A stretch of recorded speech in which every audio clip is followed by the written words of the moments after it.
The main event for AEW WrestleDream is set. Welcome to the summary and analysis of AEW Dynamite Grand Slam.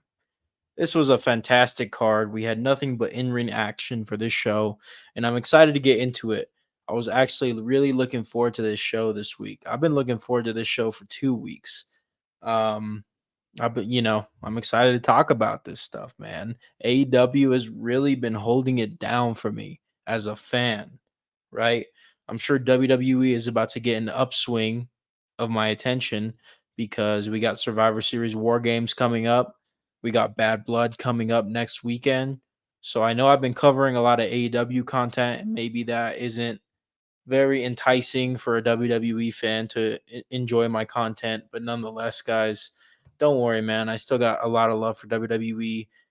I just really like what AEW has been cooking up ever since All In, to be honest.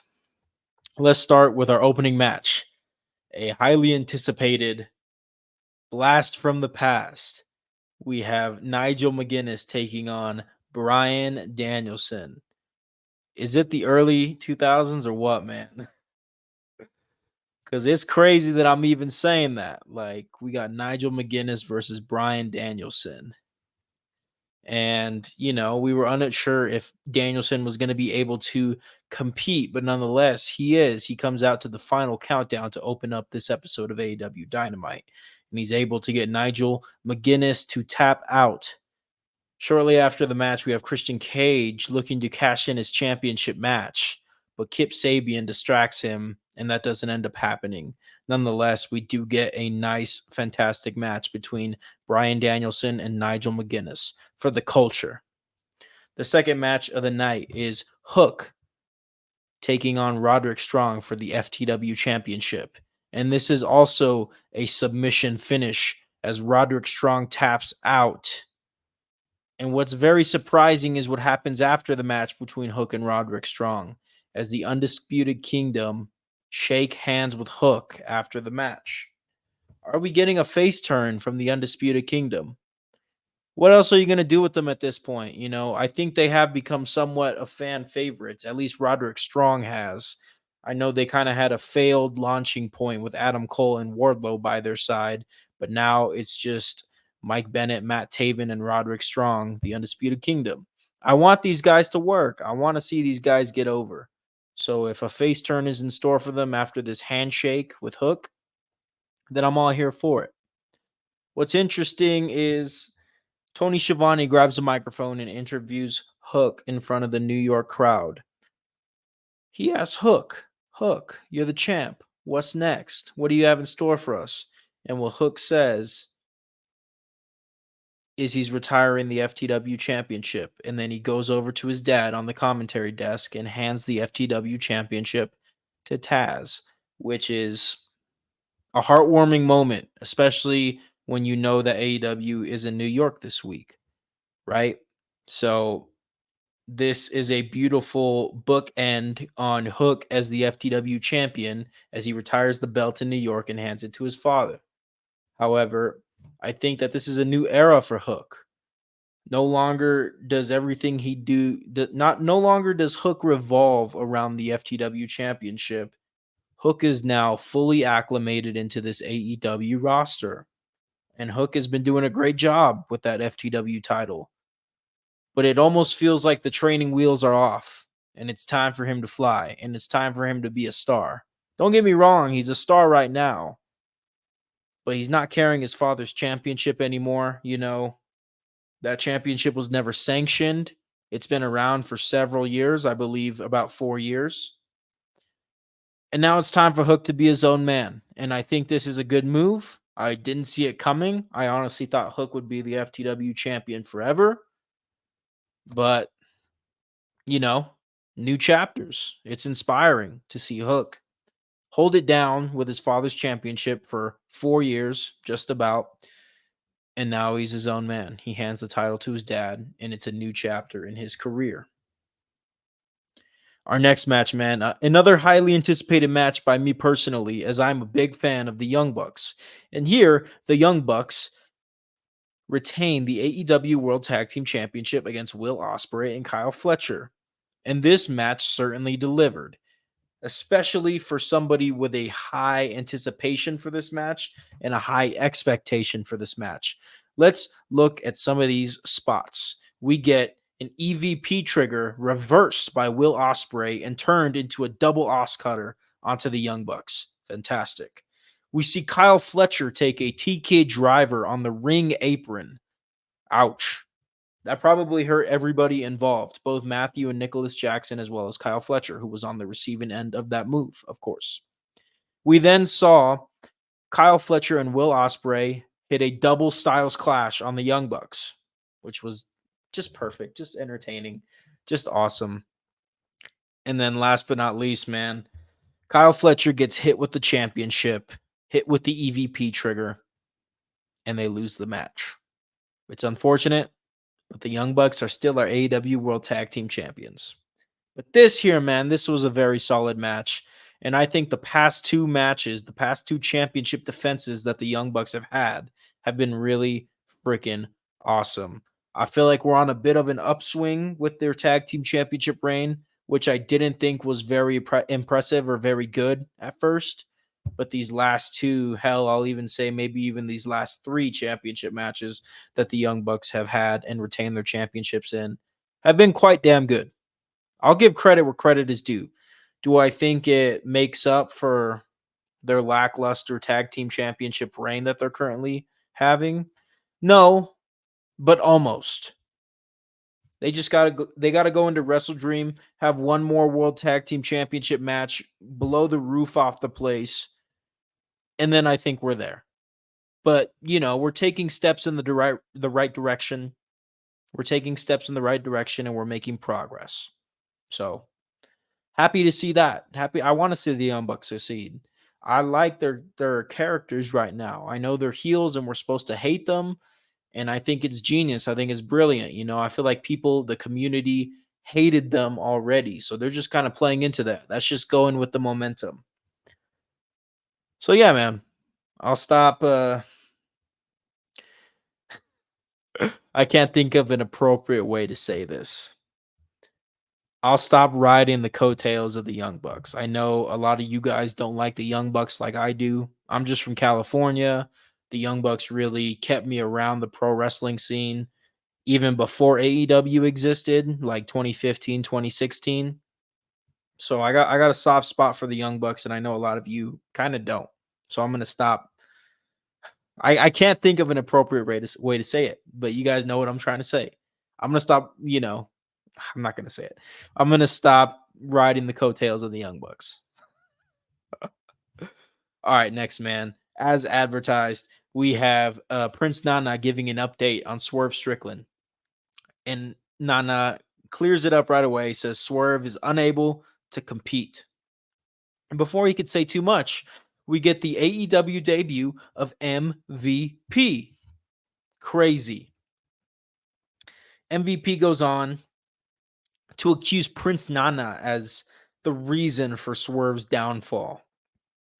And then MVP hands Prince Nana his card and says, tell Swerve to call me when he wants to talk business. I think the Hurt was silent. I think he wants to bring the Hurt business to AEW, starting with Swerve Strickland. Now, I know they're not going to call it the Hurt business. I'm sure WWE trademarked the hell out of that name. But nonetheless, man, if we're recreating the Hurt business in AEW and we're getting Swerve Strickland, maybe even Bobby Lashley, I don't know. I don't know where Bobby Lashley's going. Top Flight. Just start with Swerve and Top Flight, three guys in MVP.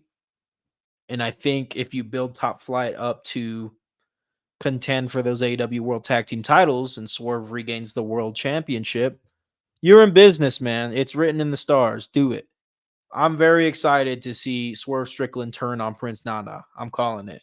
Side with MVP and bring the Hurt business to AEW, whatever they end up calling it. We got two more matches here, guys. I think we're making great time. I know my last video for AEW Dynamite was like 30 minutes. I'm going to try to get you guys out of here soon. So let's shoot for like under 12 minutes or something. Second to last match, we got Mariah May defending the AEW Women's World Championship against Yuka Sakazaki in an awesome Puroresu style match. You guys know that I love AEW's women's division right now because it's going back to its roots, and its roots are a heavy Puroresu influence. For those of you who don't know what Puroresu is, it's just Japanese wrestling, Japanese women's wrestling in particular. You see, in Japan, for those of you who don't know, let me put my professor glasses on. Women have their own promotions in Japan. Stardom is an all women's promotion in Japan. Same with Tokyo Joshi Pro Wrestling and Marigold, which started this year, I believe. Women's wrestling is way bigger in Japan than it is in the United States, even though it's pretty dang big in the United States. But it's really cool to see AEW lean so heavily on this Japanese women's style of wrestling, aka Puroresu, because it's something different, right? Like you got to think about it this way. These promotions that only feature women's wrestlers, these women work their asses off to put on fantastic matches, have fantastic championship reigns, and overall put on amazing shows. So that's kind of what this AEW women's locker room is like. These women bust their ass to put on fantastic wrestling. And I'm not saying that the women of WWE, NXT, and TNA and whatever don't do that.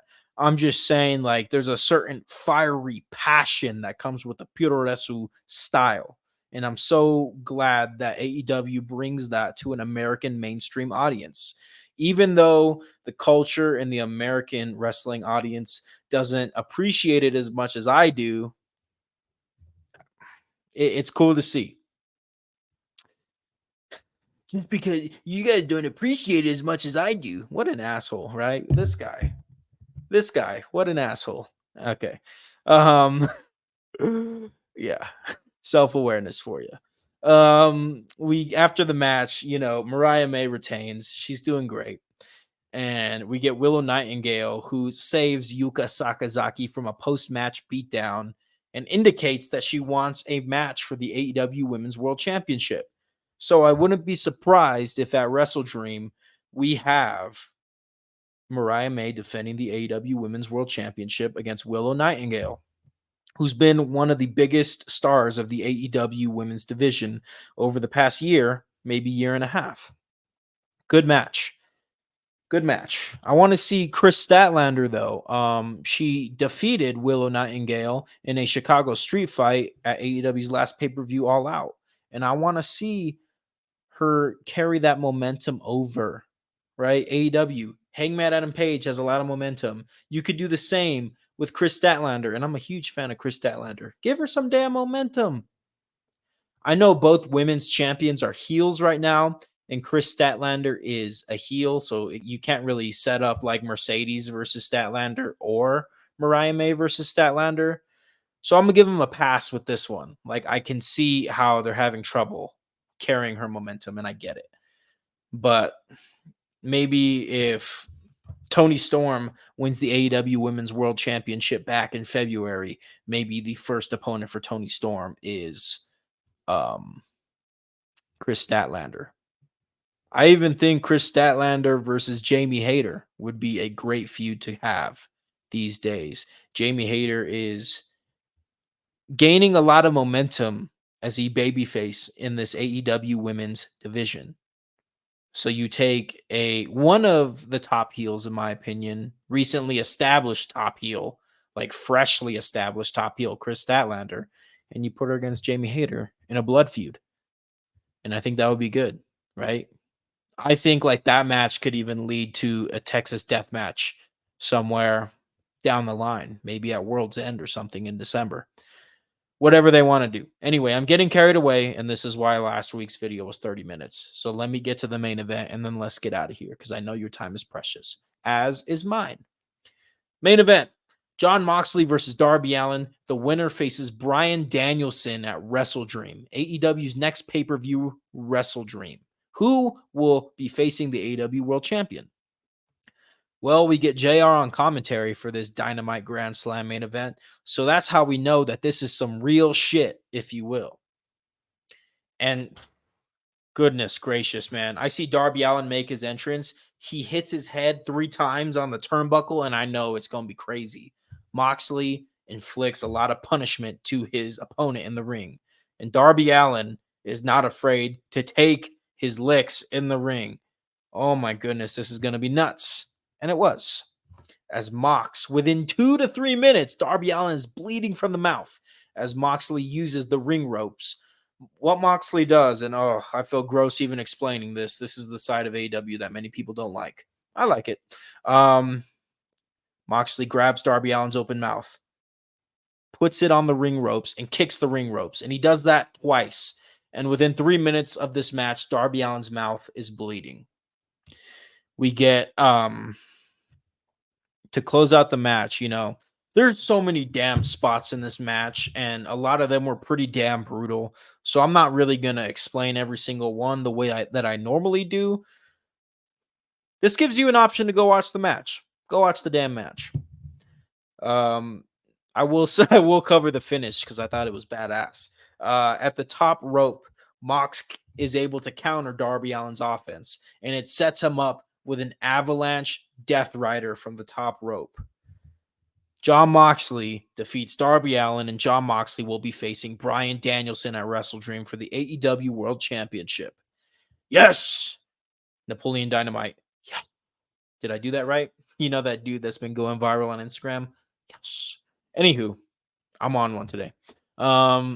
We now have our WrestleDream main event set, and that is Jon Moxley versus Bryan Danielson for the AEW World Championship. This is a story that they have been building towards for a long time. I don't want to say years, but damn it, I'm going to say it. They've been building to this for years. And only recently have they picked up the steam and the momentum with this story. But now we know we're going to get Danielson versus Mox at WrestleDream for the AEW World Championship. And my question is Danielson going to leave Seattle, his hometown, with the AEW World Championship? If Danielson loses the AEW World Championship, he is done as a full-time wrestler. And when you look at it from a business standpoint, Jon Moxley has been built up very recently.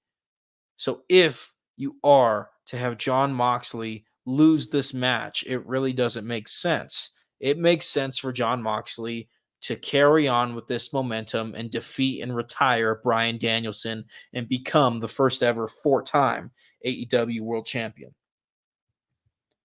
Who's going to win, man? Do you hand Danielson the L in his hometown of Tacoma, Washington at WrestleDream? Is this going to be Danielson's last match in just a couple of short weeks? It would totally make sense for it to be. And then you have heel Jon Moxley, the best Jon Moxley portrayed in AEW yet, as your 4-time AEW World Champion. It makes sense to me. And if I had to put money on it, that's where I'd put the money on it. But that is what makes this such a good wrestling match. Who is going to leave WrestleDream with the AEW World Championship? Is the final countdown upon us, or is Moxley going to begin a new reign of terror with that World Championship? I don't know, man. I got a lot of questions. All I know for sure is this match is going to be awesome. Plan to watch WrestleDream in a few short weeks because this match is going to be a barn burner. Dave Meltzer is probably going to give this more than 5 stars, and I can guarantee you that. Not that that really matters. Maybe to some of you it matters. I somewhat respect Meltzer's opinion, not as much as a lot of you do. I really don't give a shit. I just watch the wrestling. Anywho, this has been the summary and analysis of AEW Dynamite Grand Slam. I'm going to get out of here before I keep talking, but I hope you have a great rest of your week, and I hope you have a great weekend. Yeah.